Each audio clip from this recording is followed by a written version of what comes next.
All right, get ready for this because we are about to dive into one of the wildest, most mind-bending historical theories you will ever hear.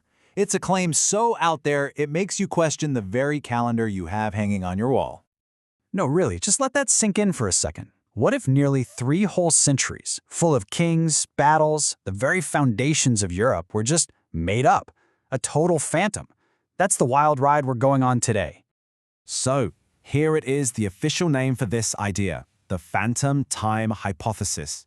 It argues that a massive chunk of the early Middle Ages is a complete and total forgery, just deliberately plopped into our timeline. It says the people, the events, all of it never happened. And this timeline, wow, it really shows you the scale of what's being claimed here.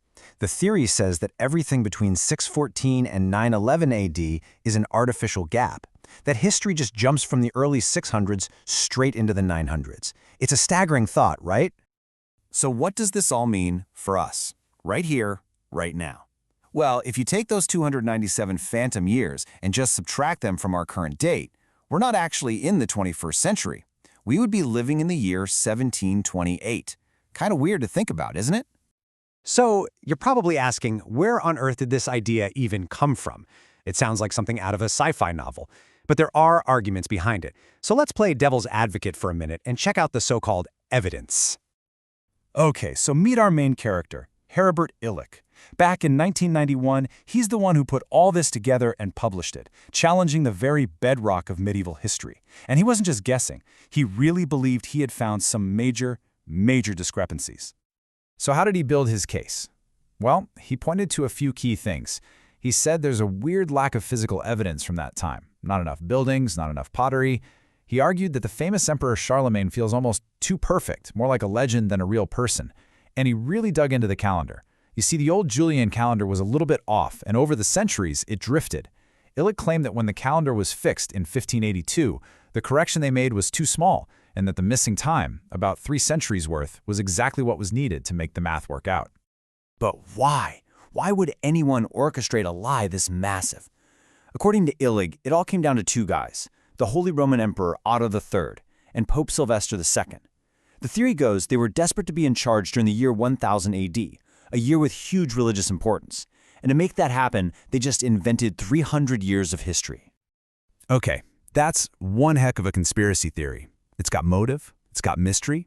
But now, it's time for science and global history to enter the chat. Let's get to the fact check and see how this whole thing holds up. This is it. This is the big moment. Can this fascinating, elaborate story withstand what we know from multiple, independent lines of evidence from all over the world? Let's find out. And the answer is a pretty clear no.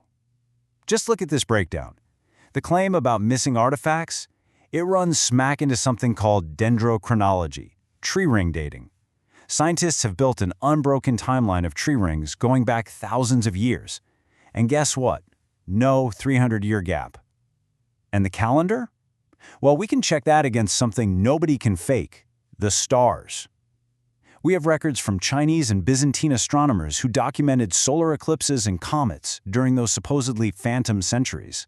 And they line up perfectly with modern NASA calculations of where those celestial events should have been. The math checks out, the phantom years are nowhere to be found. And this might be the biggest problem for the theory. It is incredibly focused on just Western Europe. While Illig was looking for a gap there, the rest of the world was very busy living through those centuries. The Byzantine Empire, the incredible Islamic Caliphate, the Tang Dynasty in China, they all have extensive, detailed, and overlapping records from this exact period. The years weren't missing for them.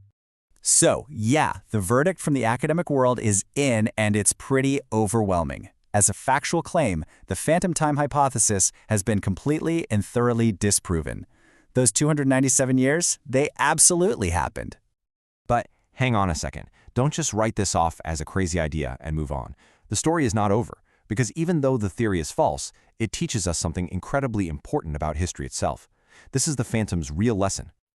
See, the reason an idea like this can even get off the ground is that it pokes at a real vulnerability. Our understanding of the distant past isn't some perfect, solid block of granite. It's pieced together from evidence that can be messy and incomplete. This hypothesis forces us to look that fact right in the eye. Just think about how it works. We don't have video from the year 800. What we have are documents, which were then copied by hand, and those copies were copied again by other people centuries later. We are literally reading copies of copies of copies.